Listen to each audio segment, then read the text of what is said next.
14 घंटे का रोजा रखना और 10 मिनट के बाद पेट भर जाना इस बात की बेहतरीन मिसाल है कि दुनिया की लज्जतें कितनी आर्जी हैं और ये जिंदगी कितनी मुख्तसर है। अगर किसी जगह आपकी नाकदरी की जा रही हो तो गम ना करें, बस ये सोचकर मुस्कुरा दें कि मोती जौहरी की बजाय लोहार के हाथ में है।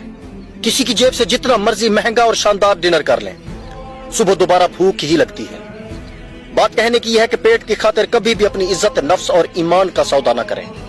आप मुझसे इत्तफाक करें या ना करें, मगर हकीकत यही है कि हमने हराम और हलाल की तमीज खानों तक महदूद कर दी है। हमारे समाज में फातिहा ख्वानी पर बैठे हुए लोग मुर्दे की तारीफ और जिंदा लोगों की बुराई बयान करते हैं। सेल्फियों के बजाय अपने लफ्जों पर फिल्टर लगाएं। बोलते वक्त इतना जरूर सोच लेना चाहिए कि हमारी गुफ्तगू में लफ्ज कितने हैं और तीर कितने हैं। हम ऐसे मुआशरे में रहते हैं जहां लोग ड्रामा देखकर रोते हैं और हकीकत देखकर कहते हैं ये सब ड्रामा है।